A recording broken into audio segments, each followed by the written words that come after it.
This episode is brought to you by Paramount Plus. If you don't already subscribe to Paramount Plus, please use our affiliate link by going to talkthroughmedia.com/Paramount Plus. Using our affiliate link gives us a little credit, which helps us to keep bringing you great content. U.S. residents only.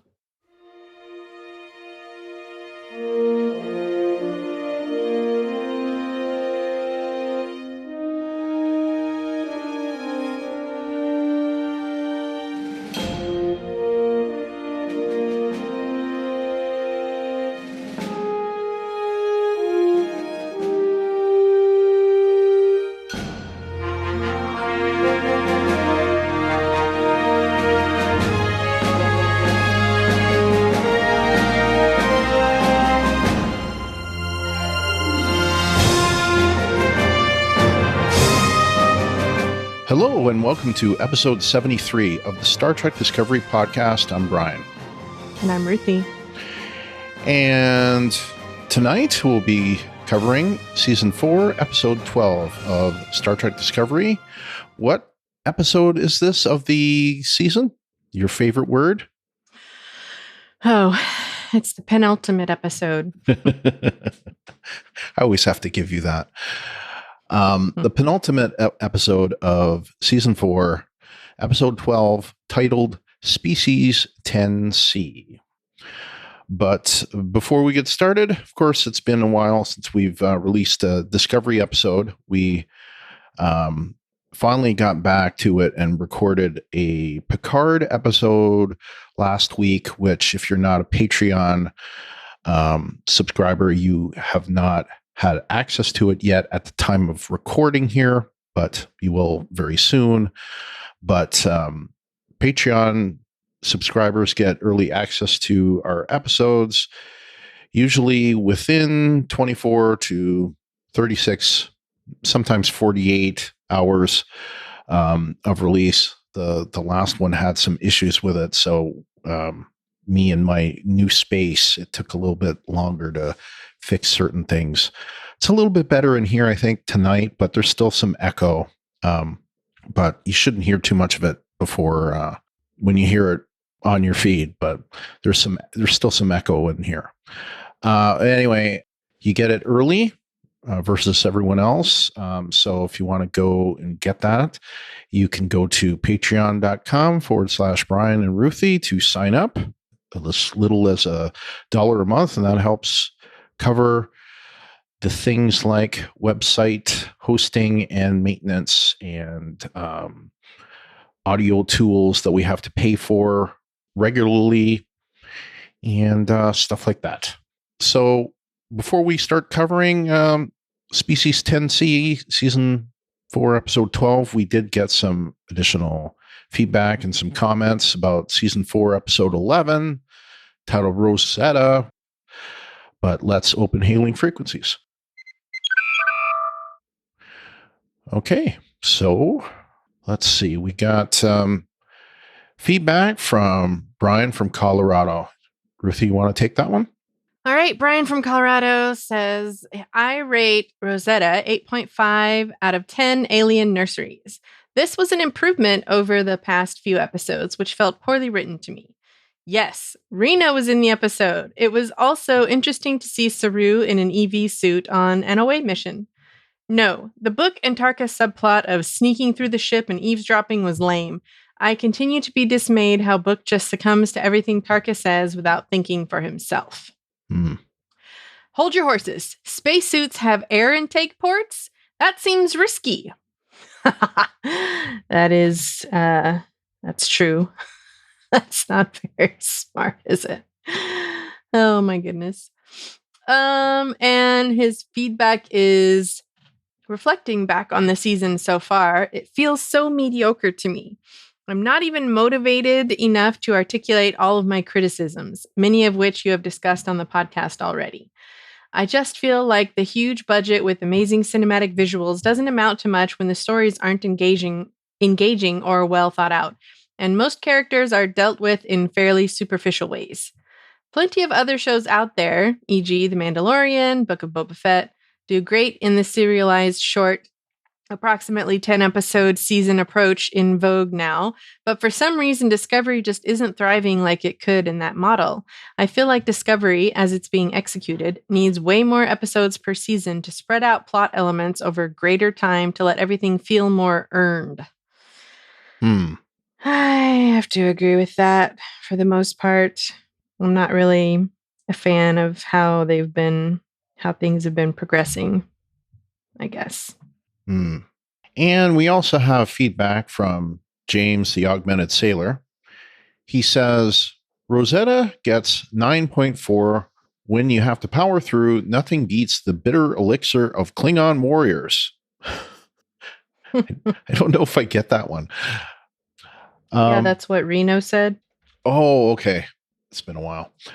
Yeses is, he says, the battle is the planet's G-force like environmental suits. Everybody has their own color, and it almost looked like a beak at the top of the face shield.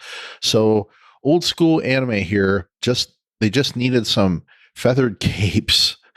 Okay. And then, of course, he says, finally, another jet sighting, getting high on hydrocarbons. LOL. As soon as Michael took in the love strain and said what it was, they were all like, aw, yeah, we're in. Allurian at the bar. I yelled, Morn, out loud and giggled with no one around. Yeah, I probably would have done that too. His nose, Book believing Tarka is going to cooperate and not go rogue. First chance he gets. Book just making a deal with the general and giving his word. I've lost so much faith in this character due to how he's written that I wouldn't be upset if they kill him off. It's sad because David Ajala is such a great performer. And I had something written about this before that I didn't say, but I'll just say it really quickly.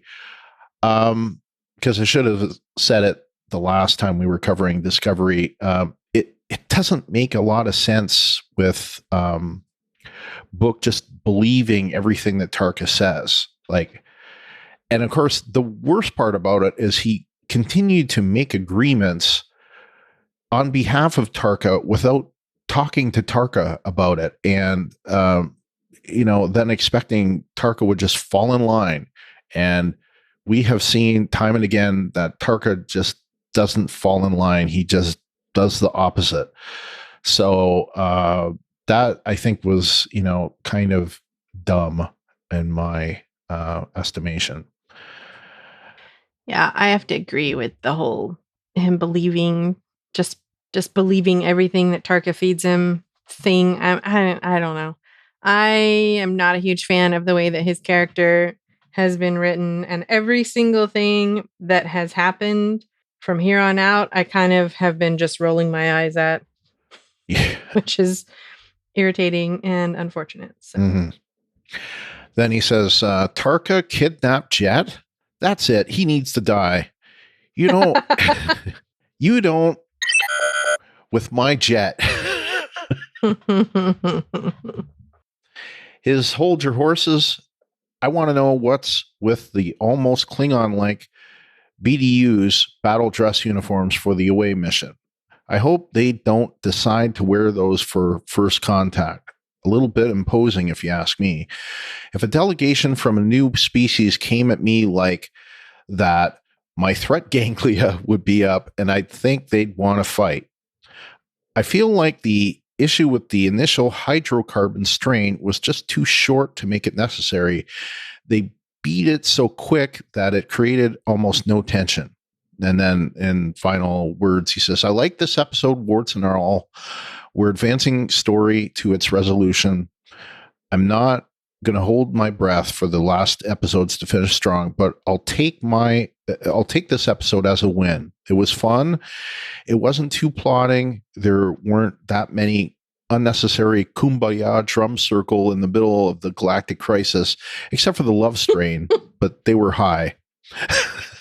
I had fun with it. Can't wait to hear everyone's thoughts. Well, thank you very much, James, as usual. I think we also got something from Ken from Chicago on Twitter. Okay. Who disagrees with Jeff.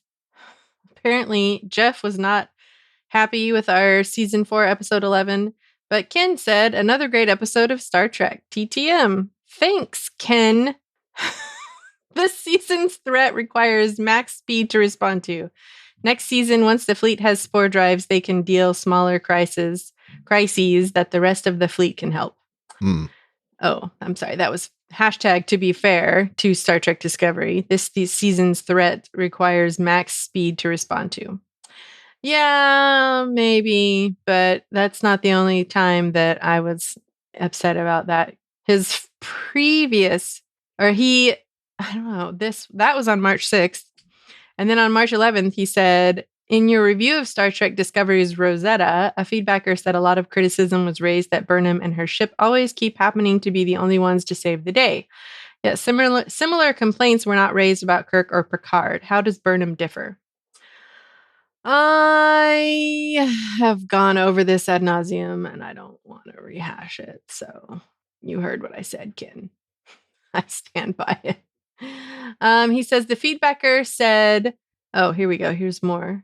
The feedbacker said he was a black man and appreciated seeing Sisko and Burnham as leads, but implied concern about complaints about Burnham always being the hero, not raised about Kirk or Picard. While both of you have advocated for racial and gender inclusion, others not so much. So while other people who do take issue with Burnham's race and or gender will instead raise other complaints to hide their true feelings. That's why a scene from Scandal resonated so much to people of color and women about professional advancement / respect. Twice as good as them to get half of what they have. That's the quote from Scandal. It's Scandal, such a great show. That's Daddy. Oh my gosh. Oh, Daddy Olivia. I can't remember his name.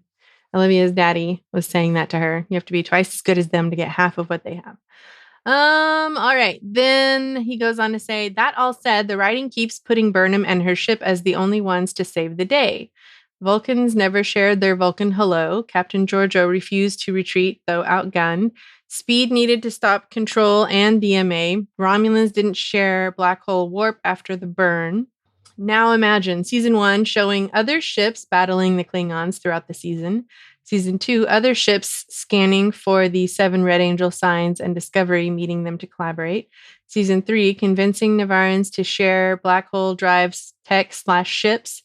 Season 4, other folk help with DMA besides Tarka.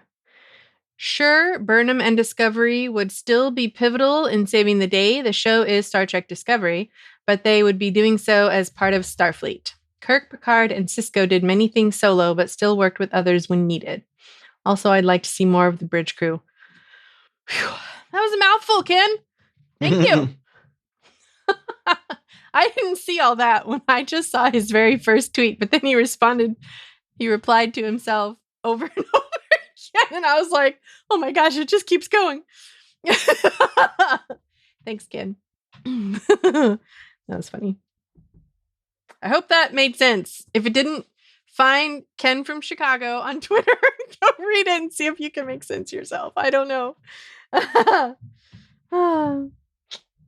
We also got something else from Twitter. It's sort of cross-tied into both Discovery and Picard. And since, it's mostly about Discovery and last podcast. So it says, Jeff says, @ Star Trek TTM, @ me, @ Ruthie. And if you didn't know what our Twitter names are, Brian J. Meloche, that's BRIAN J MELOCHE, and Sooner GRRRL. Anyway, he says, guys, that last Discovery podcast you did, season 4, episode 11, was like listening to a slow, painful death. You guys used to have so much energy and fun together. Now it seemed like Ruthie was completely checked out. This totally bummed me out. I have felt this myself at times, but I wouldn't say that last episode was one of them. But yes, that I felt that I was checked out. Yeah. Sorry, not sorry. I'm not feeling it. Well, yeah, I'm just saying I've felt it a lot worse. So with episodes with that, like particularly, season 7 of Walking Dead, that you were pretty much checked out, and by season 8 you were done. So it was funny though, that last episode you were full of energy because it was over. Anyway, what was over? When you finally decided enough was enough, you were going to quit doing the podcast, that last episode, you had lots of energy for it. That's what I meant.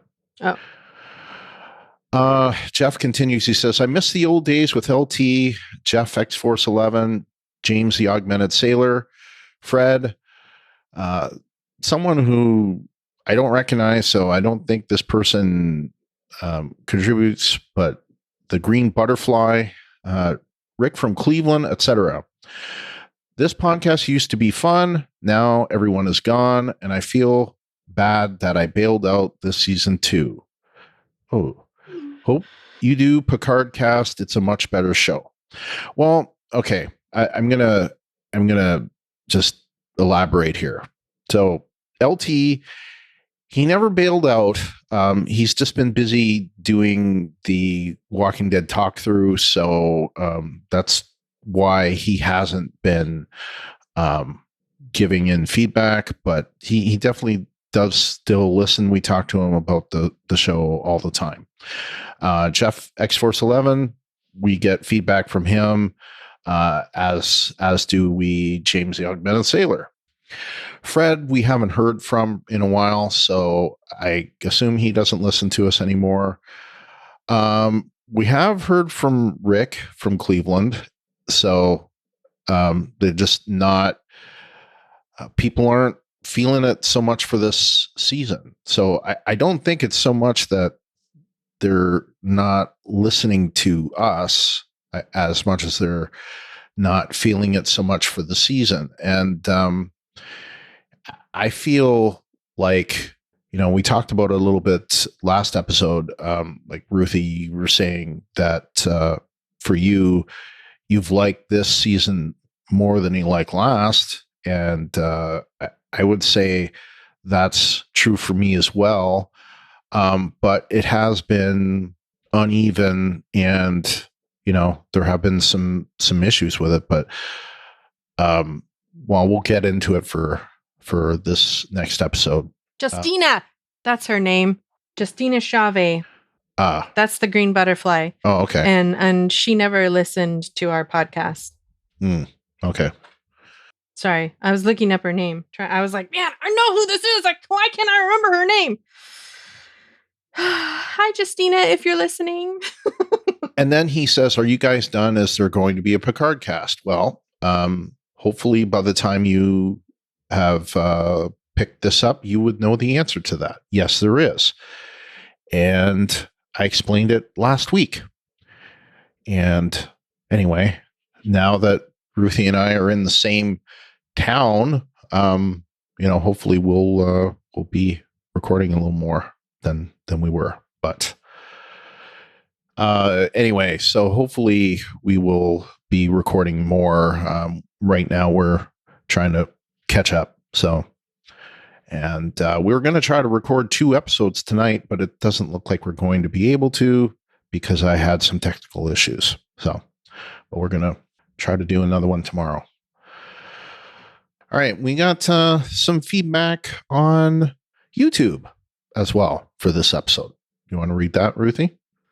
Okay, David C. from YouTube says, the premise of the show now being so far in the future is sort of ridiculous. Imagine having someone from the 12th century being in command of a mission for the United Nations today. The whole thing is frankly ludicrous. I understand that technology has advanced exponentially in just the past 100 years in the real world, but having these characters interact so easily with people who are from 900 years in the future is just silly. Yeah. I think we've talked about this before. We have. Mm-hmm. Yes, we have. Quite a bit, actually. Extensively. Yes. All right, so let's get into this episode, season 4, episode 12, titled Species 10C. It is written by co-executive producer Kyle Jarrow. He wrote season 4, episode 5, The Examples, which was the first Tarka episode, and we actually both love that one. It is directed by Olatunde Osunsanmi, who is one of the executive producers, and he's like the director in-house, I guess you could say, like the lead director. The description from ParamountPlus.com is as follows. As the DMA approaches Earth and Navarre, Captain Burnham and the crew of the USS Discovery attempt to make contact with the powerful species responsible before it's too late. There's no star date given. The air date was March 10th, 2022, and the runtime is 51 minutes, 28 seconds. All right, Ruthie, what would you give Species 10C? I liked this episode mostly. There were some things that were a little problematic, but I can't even remember what what I gave the previous episode. I don't. But I want to say we were both in the 8s, but yeah, I'm kind of still hanging out in the 8s, probably like 8.5 or so. I liked it more. I'm going to give it 9.4, and I'm going to say, well, it's kind of indicated in one of the people that gave feedback, so I won't say it, but 9.4 something. I'll think of something later. All right, we have some listener ratings. Ruthie? Wes from Minnesota says this episode truly went where no one had gone before. I actually really enjoy this episode, especially the ending. I give this 9.5 orb grabs into a hyperfield out of 10. James the Augmented Sailor said, Species 10C gets 9.1. I never knew being kidnapped could be so boring. Brian from Colorado says, I give Species 10C 8.8 out of 10 trippy hydrocarbon light shows. This episode had a strong Arrival/Close Encounters vibe, which is a very good thing. It did. Andy from the Midwest says, I'm going to give this episode a 9.6. All right, so let's move on to our listener yeses. Yes!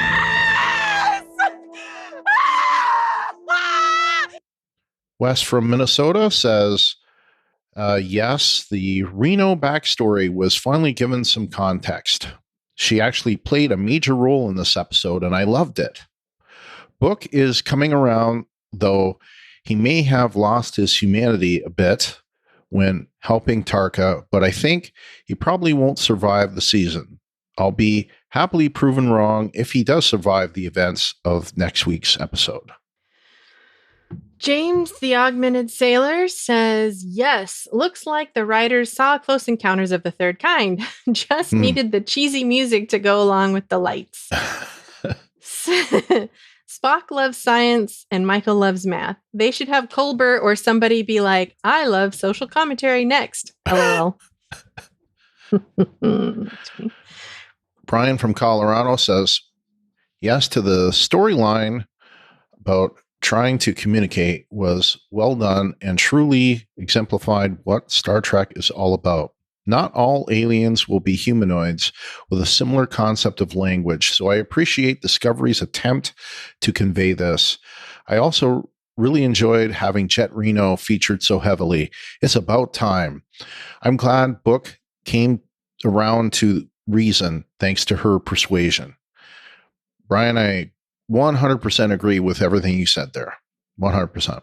So, all right, that's what we got for yeses. All right, Ruthie, what do you have for yeses? Of course, Reno would like black licorice.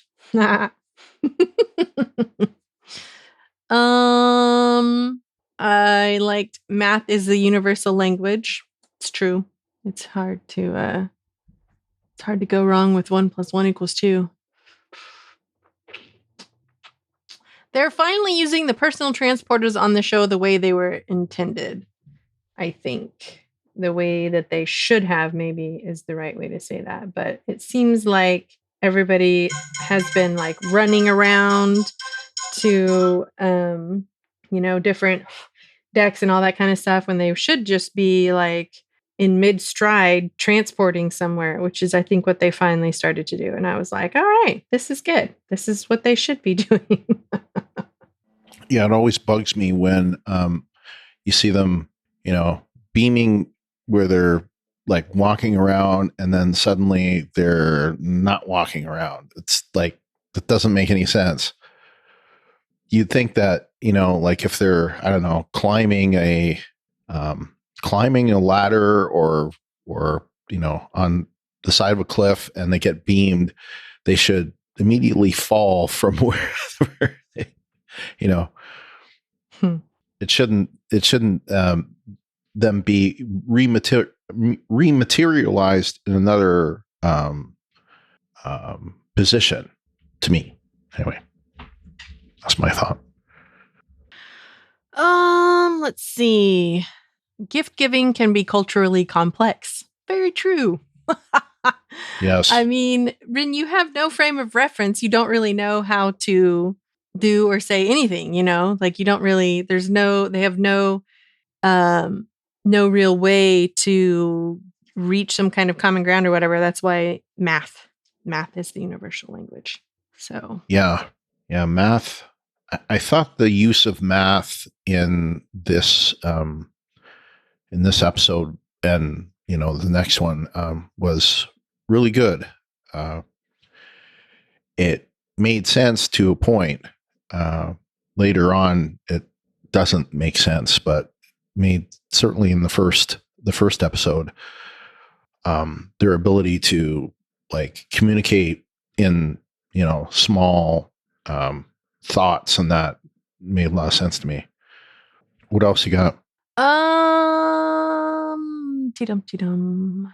I really like the background on Book and his name. That he's like the Dread Pirate Roberts. Oh yeah. Yeah. That was fun. Yeah, we've been waiting for that information for since the beginning on him. So I was glad to finally get the story. Yep. Yeah. I think that's about it I've got. I don't remember what it was actually, because I don't, my notes aren't extensive enough. So maybe you remember, but I said it was a small moment, but we get another example of an awkward beaming. No, I don't know. I think it might have been, I don't know. Maybe someone can write in, or we'll have that info. I don't know. I was going to try to watch 12 and 13 today and only got to watch 13. So, all right. So anyway, that's it for our yeses. Let's move on to our no's. No. Wes from Minnesota says, I can't actually find anything that screamed no to me. All right, James the Augmented Sailor says, no, it took Jet literally holding Book's hand to get him to cast doubt on Tarka when it should have been obvious like 3 episodes ago. Yeah. They've really failed this character so badly. That is very true. Why does Book just start shooting at Tarka after he's found he's made all these defensive alterations for himself? First off, how did he make so damn many and go unnoticed? Second, why didn't Book just give a command override? It's his damn ship. Exactly. Same, James. I'm right there with you. I was so frustrated by this. I'm like, he basically just gave him the keys to the kingdom, pretty much. Just, you can do whatever you want. You can be whatever you want. You can have the run of my ship. You can make all these changes. And I mean, if it were me, and especially because it's not like Book is this, I don't get it. He's suddenly become this just incredibly trusting character. And is it all because of his grief? Because, I mean, he was a courier used to dealing with criminals. And I don't really deal with a lot of criminals, but I have a feeling that if I did, I would be a very untrusting person. And it would take a lot to snow me, you know? And that's just basically what happened with Book. And I don't get it. Yeah, I agree. So it doesn't ring true to me.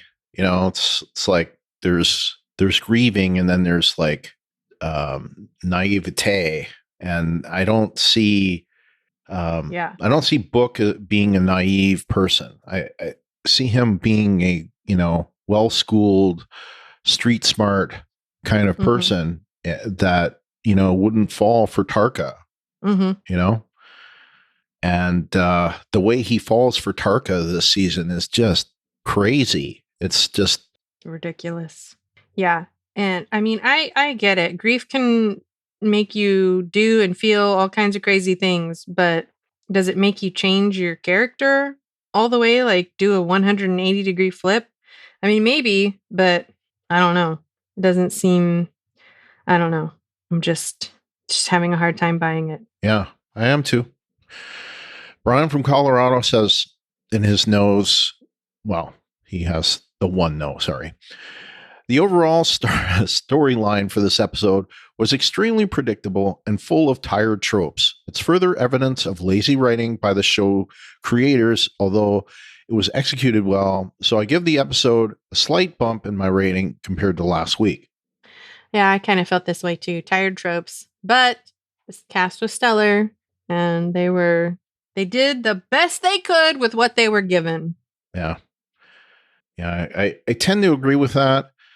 Although nitpicking, Brian says it's the show's writers and producers using the tired tropes, not the creators.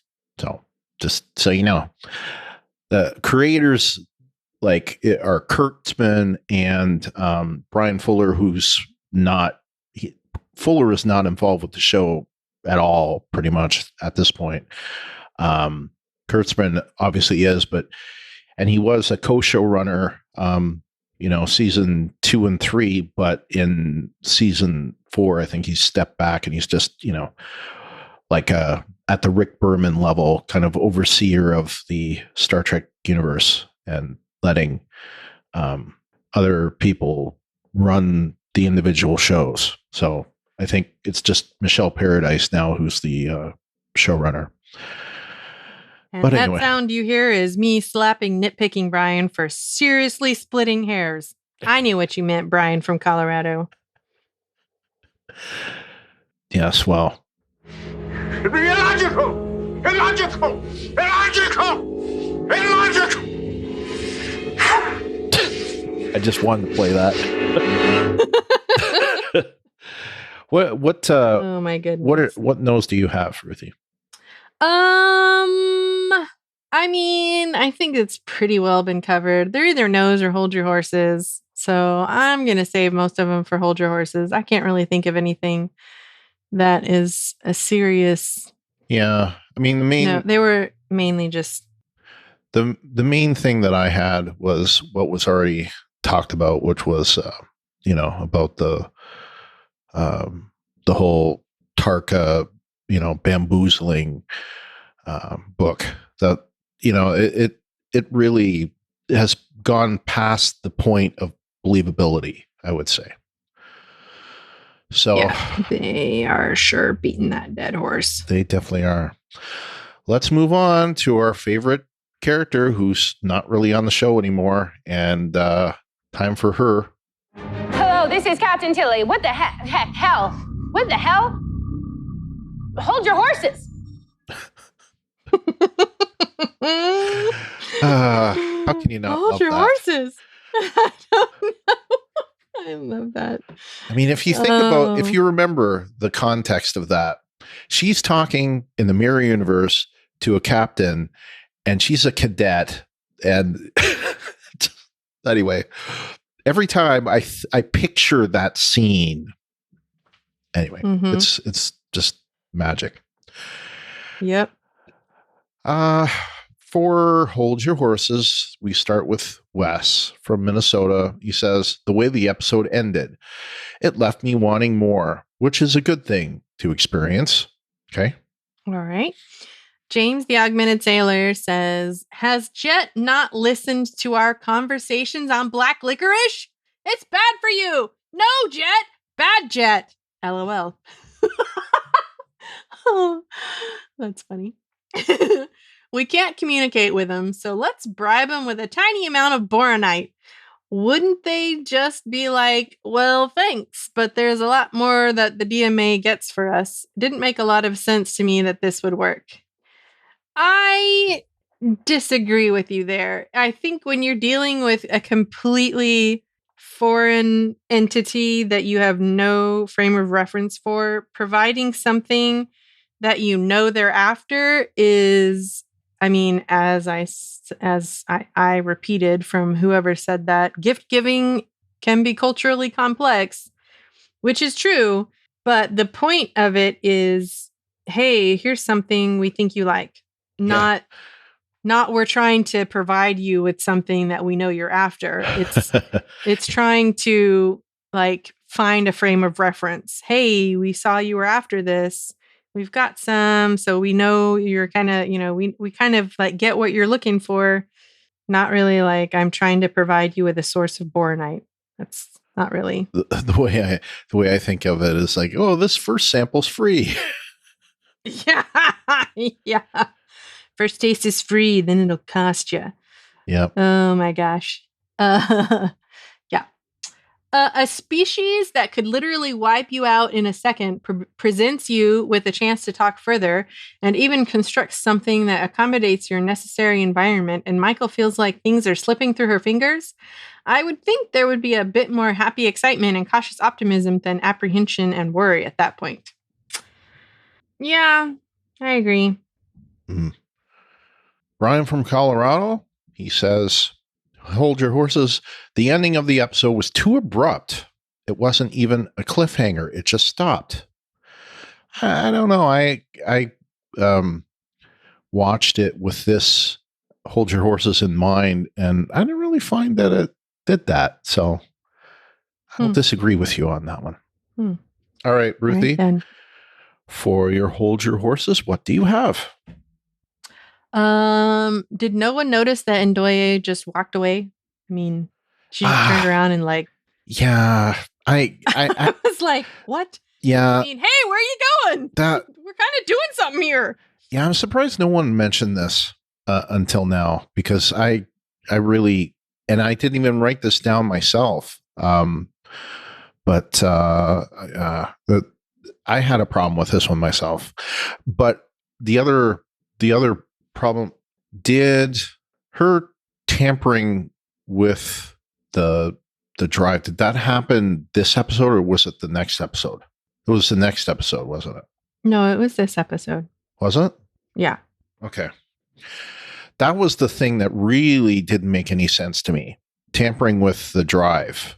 How does she even have access to it? It's like they hacked in for her. They hacked in for her. Yeah, okay. They gave her the access code. Okay.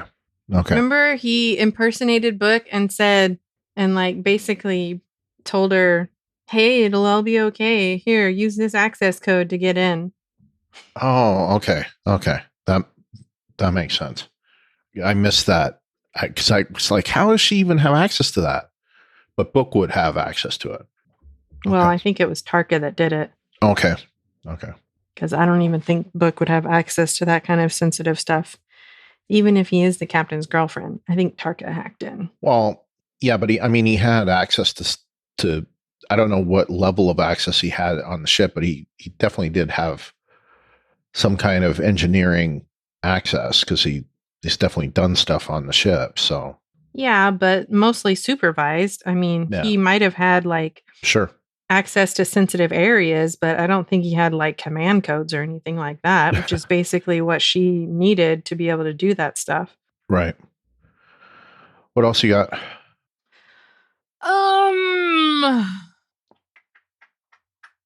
It kind of seemed to me like they cracked the language problem like super quick. Yeah. I mean, I get we're on a time crunch and everything, and we've only got, a certain amount of minutes to do this episode, but that just seemed, I mean, someone else brought up the movie Arrival. Mm-hmm. And I mean, that's a completely different type of language communication. And it took them months to figure this out. And in the span of a few hours, they were like, oh, hey, it's this. Oh, okay. This is light code. Oh, all right. I mean, I guess they do have a supercomputer at their disposal, but still, I kind of felt like, man, that was really easy. Let's see. What else? I mean, we've been over this, but I really rolled my eyes so hard. I almost gave myself a headache. Why didn't he lock him out before? Finally, Book is taking action, but it's too late. I mean, he really just let himself be compromised that easy. And if this doesn't show that he's emotionally compromised, then I don't know what does. Too bad it's too late. Yeah, exactly. Oh, I just found another yes. Oh, okay. When they both let loose enough just to yell, and then they laughed afterwards. Oh, yes. And nobody mentioned that one. And of course, Grudge didn't approve. Yep. Afterwards, Grudge was like, "Meow." Like, Grudge is such a grumpy cat, but she's a queen. Yes, she is. Let's see. I think that's it. Okay. Well, I had a couple.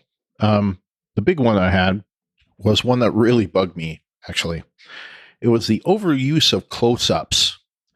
So what we saw in this, and we saw it multiple times, was a pattern. And it was basically first, like, okay, so let's say there are 5 characters in a particular scene. You'd have this dramatic thing happen, and you'd have a close-up of character A's face, followed by a close-up of character B's face, followed by a close-up of character C's face, followed by a close-up of character D's space, followed by a close-up of Burnham, and that would be followed by Burnham telling the crew what to do next. And I saw this in this episode at least 3 times, and at least 2 times in the episode following this one. And it just like was so predictable that it's like, oh, first they're going to show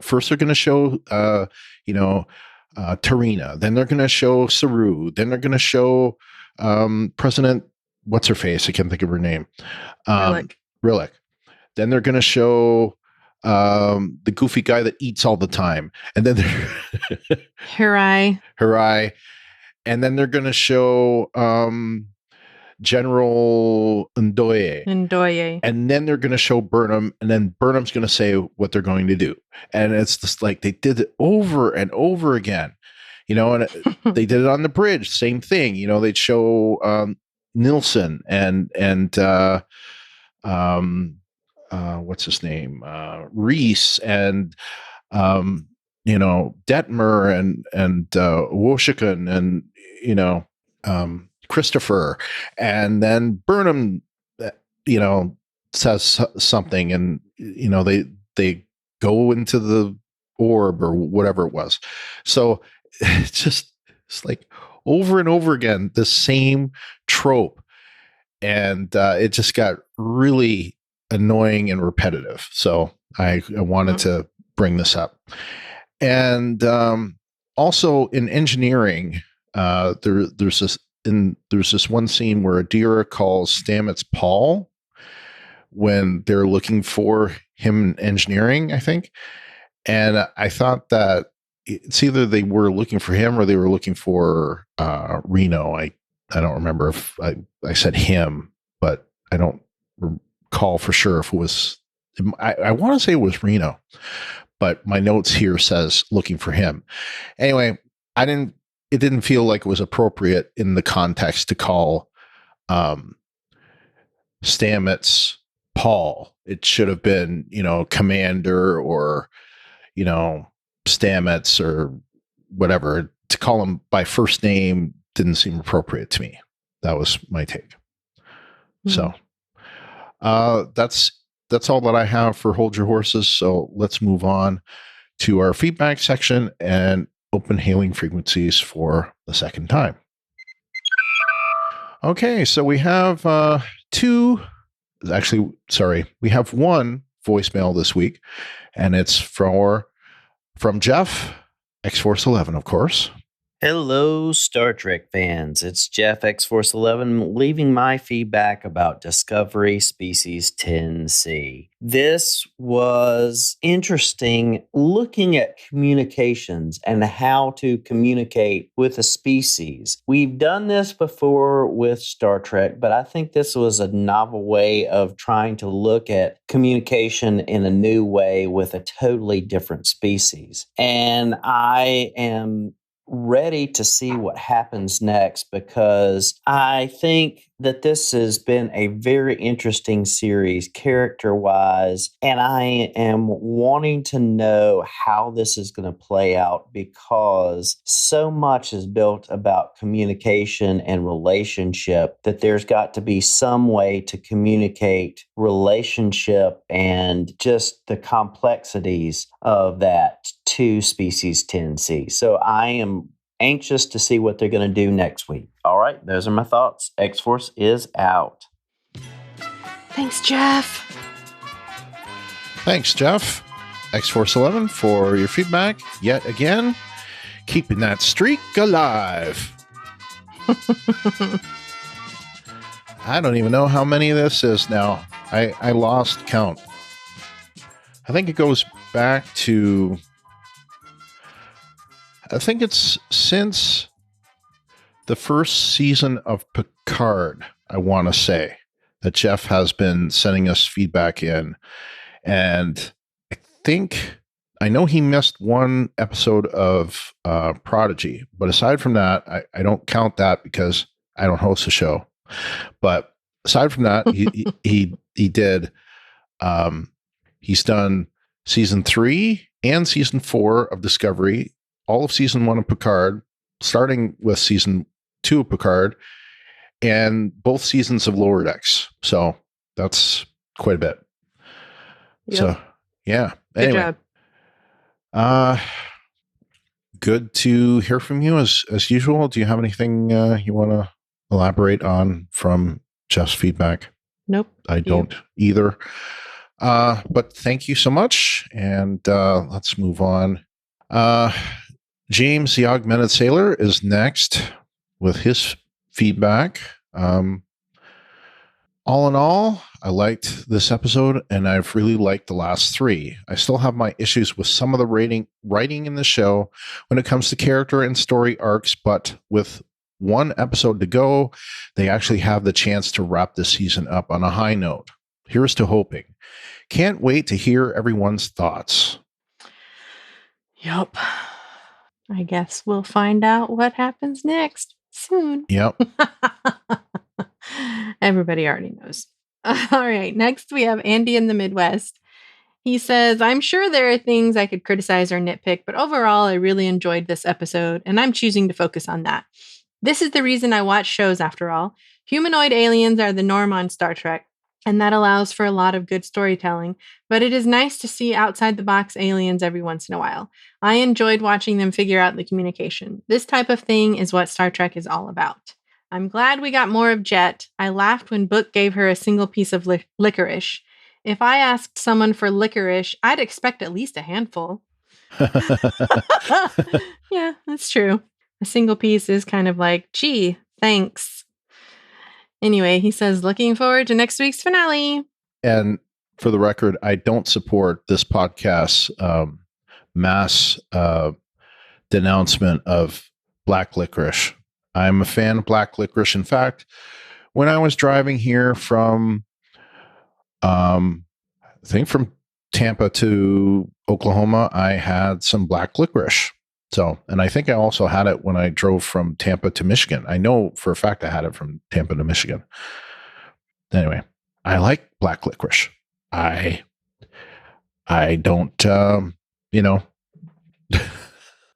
what am I trying to say? I don't know. Just I gets a don't bad know. rap around here. I don't know why.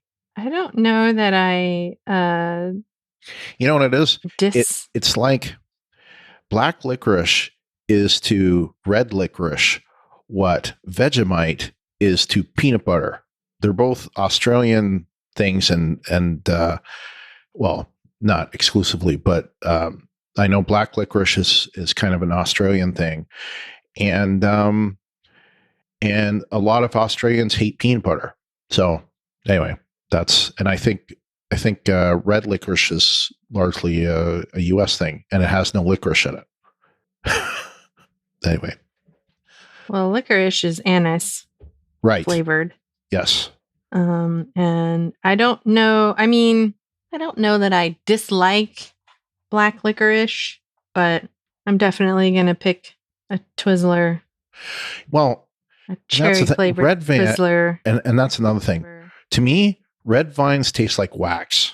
So I don't like red vines at all. If I'm going to pick anything, it's going to be Twizzlers. And I like red vines, or sorry, I like Twizzlers red too. So I like red vines are okay. I definitely prefer Twizzlers. I find Cherry Twizzlers. Yeah, I find cherry Twizzlers are really good. So I like them, but I like cherry flavored almost anything. Me too. It's hard to go wrong with a cherry flavor. Although I think they have some other flavors aside from just cherry, and I didn't like them as much. Other red flavors, Yeah. I don't know, I can't remember, but It's like I a was raspberry and a strawberry, I think. I can't really remember. I just remember I had them thinking, oh, it's red. I usually like the red flavors, but this time was not the case. I was like, oh, that was a little disappointing. Anyway, that's enough about Twizzlers and Twizzler-shaped candies, also known as licorice. All right. That's it for feedback on this episode. Do you have any additional notes? Yeah, personal fondness are such strong words, practically a declaration of love from a Vulcan. Oh my gosh. I think that's about it. One thing that I noticed on my rewatch was that I didn't know is that Lieutenant Christopher is from the 23rd century. So he was, even though we didn't see him until this season, he was a part of the crew from the 23rd century. So he came aboard, with everyone else. He wasn't like, say, Adira or Book who had come aboard from the 32nd century. The reason why I said that is when they bring in, those few people, I think it was like Christopher, Detmer, and Nilsson, to get those different perspectives. Christopher mentions that one of his instructors at the academy, and of course, if he was from the 32nd century, he wouldn't have gone to the academy. So that basically means he's from the 23rd century, from their time, and not from the 32nd century. So that was one observation I hadn't made until this episode. So, all right. Going into the spot the references section, I only had the one thing, and that was that there were close encounters, contact, and arrival, or so I'm told, and I say that because I haven't seen that particular movie yet. Similarities. Which one? Arrival. Ah. That is one I haven't seen. So, aside from that, and other things that, had been, I think, mentioned that we already talked about, I don't really have anything else. So let's move on to Shipwide announcements. And we thought the news that was done last time was so great with Wes from the Twin Cities Trekkies podcast, Wes from Minnesota. If you don't recognize him, he is going to be taking over the news from us, from mostly me, but he's going to do it from now on. So he offered to keep doing it, so we said, "Yep."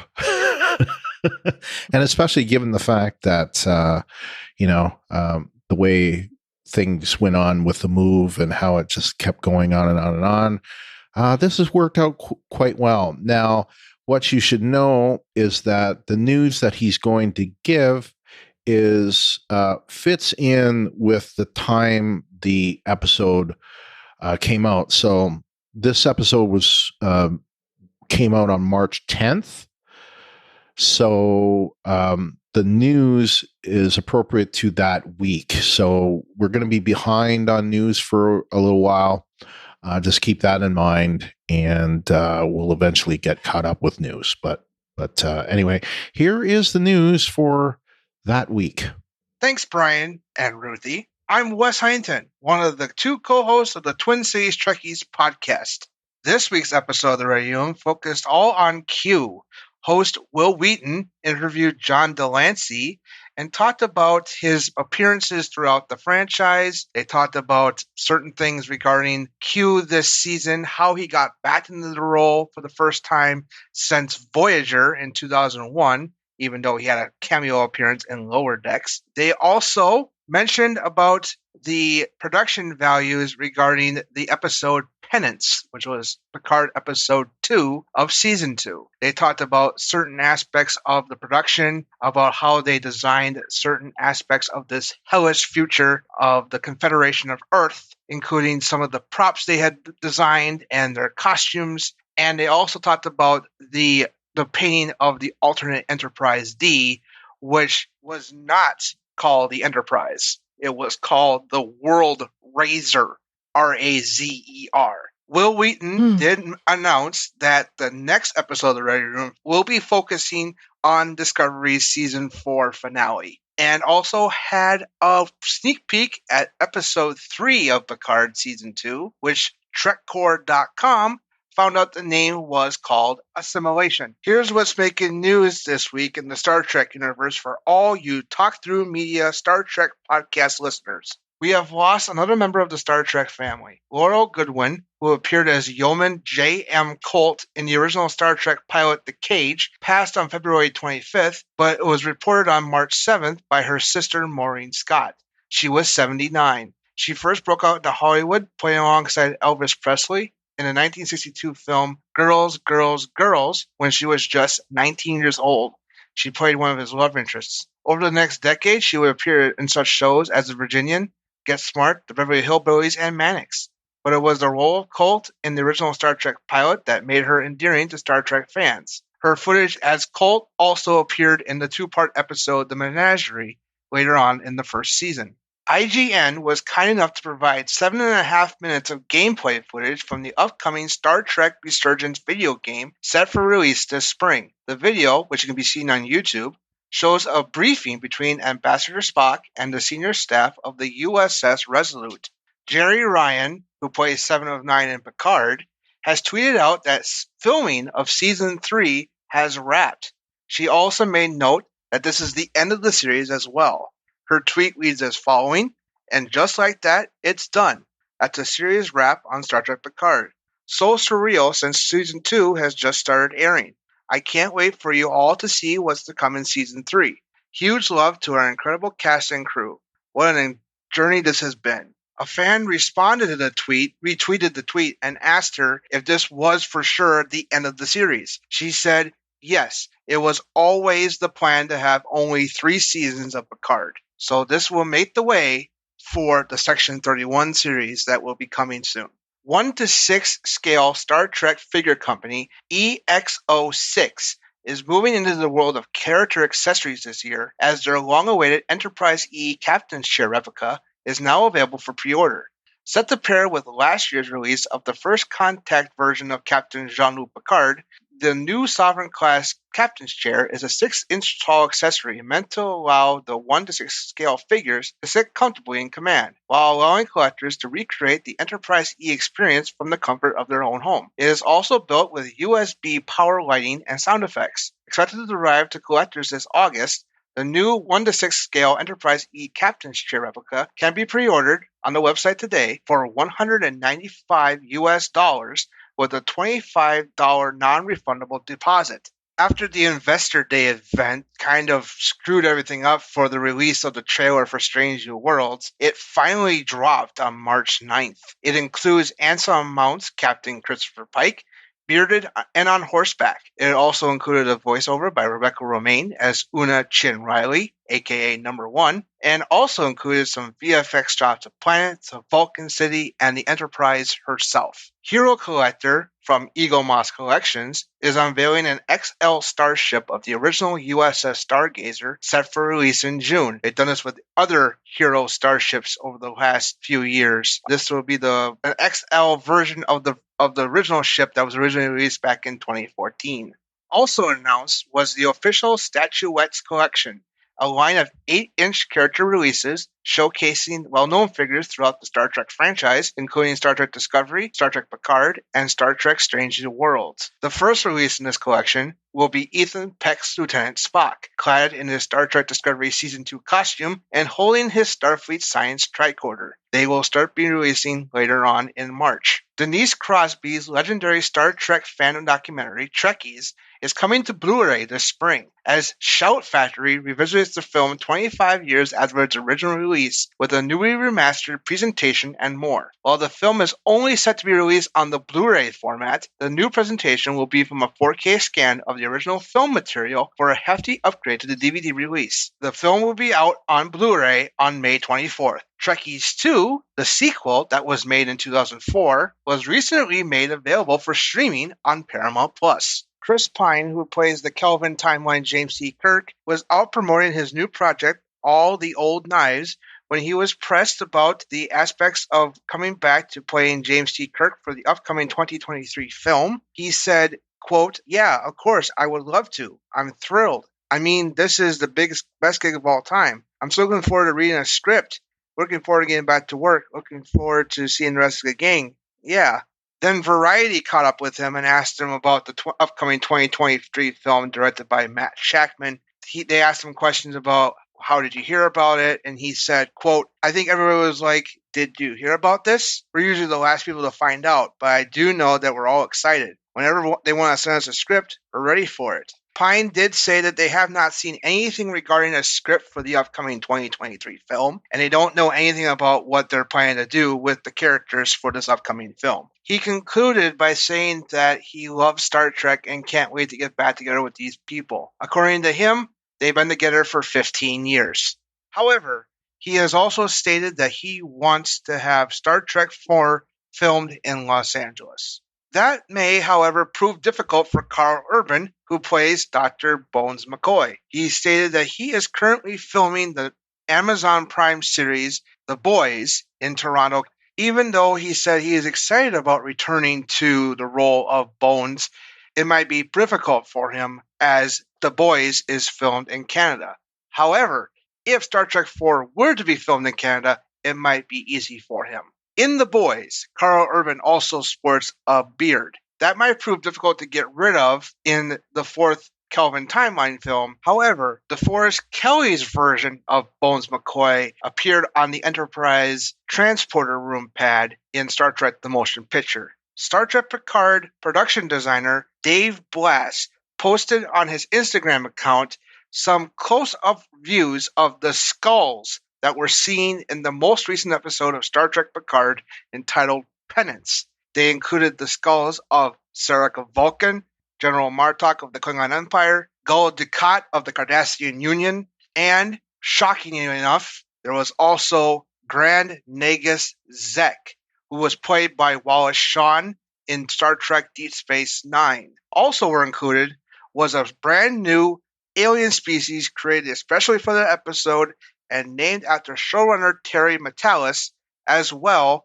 as a Saurian who has been seen in Star Trek Discovery in the form of Linus. The biggest bombshell casting news of the last 5 years occurred on March 15th when it was revealed by Paramount Plus that Paul Wesley, who is best known to fantasy fans in the CW series The Vampire Diaries, was cast as James T. Kirk in the second season of Star Trek Strange New Worlds, which is in production now. It is unclear what role Kirk will play in season 2. However, this news has been met with praise and also controversy, as Kirk has only said he's only met Pike when he was promoted to fleet captain.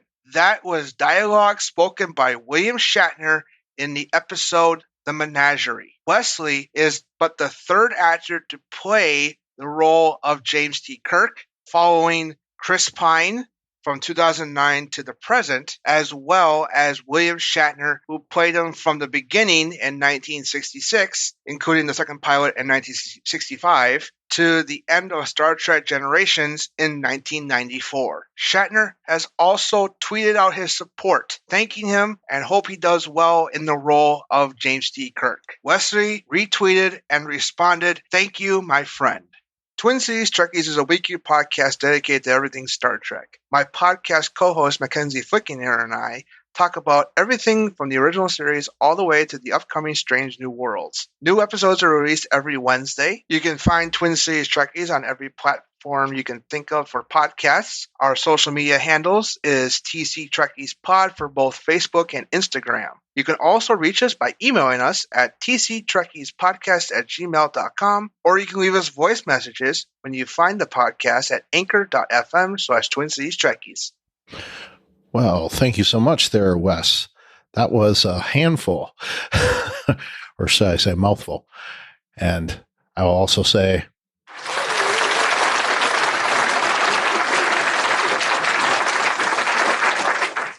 for doing such a good job with that. I'd say the biggest thing there is that casting about James T. Kirk in season 2. Any thoughts about that? Like, I'm a little surprised that they are going there that soon. What about you? I like Paul Wesley. Yeah. That's all I got. Okay. Was he one of the leads on Vampire Diaries? Vampire Diaries? Yes. Yeah. Okay. He was. Stefan Salvatore. Looking at the Parrot Analytics, that'd be the only thing that I would bring up for this week. And it was out as of the week ending March 4th. Picard did not show up in the top 10, but be surprised, or don't be surprised if he shows up, or he don't be surprised if the show shows up in subsequent weeks. But Discovery hasn't been showing up, but there is another show that showed up in the top 10 for Paramount Plus, and that's the Western 1883. So that was in number 7 on the Parrot Analytics, and it was number 10 the previous week. So I think that was the week that it may have ended for the season. So, all right.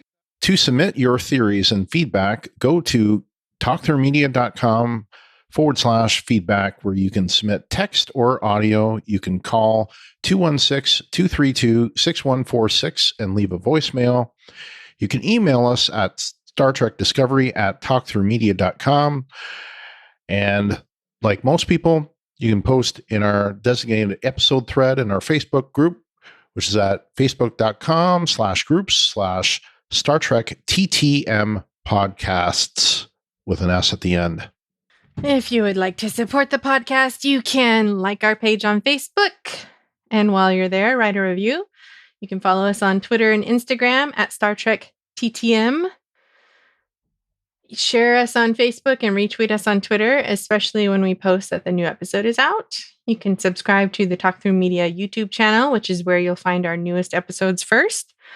You can subscribe to us in Apple Podcasts or the podcast client of your choice. And while you're there, give us a rating or review. Go to podchaser.com where you can rate and review the podcast and even individual episodes. Finally, the best way to help us keep the lights on is to support us via Patreon. We would like to thank our Patreon supporters, James Robbins, Kim Vogley, Brian Shiro, Michael Carrier, Jeff Gentry, X-Force11, Robert Kaiser, Clint McCullum, Kevin Lyle, Aaron Mays, Mike, Trey, Lawrence Todd, Kyle McAdams, Morning Pace, and Andrew Davis. And welcome, Andrew. Because you're the latest. All of the podcasts from Talk Through Media can be found on the Talk Through Media all-inclusive feed, which, of course, includes the Rebinge DS9 podcast, the Star Trek Picard cast, the Star Trek Prodigy by Rebinge, the Walking Dead Talk Through as well, and Kyle, in addition to Kim and James doing Rebinge DS9, they just recently finished season 4 of DS9 and now going into season 5. I was supposed to go on there for their season 4, and because of my move and my just things being so hectic, that kind of fell by the wayside, but I was going to come on there. But anyway, Kyle and LT just are about to cover the season finale, or actually the mid-season finale, part 2 of the 3-part season of The Walking Dead, season 11, its final season. So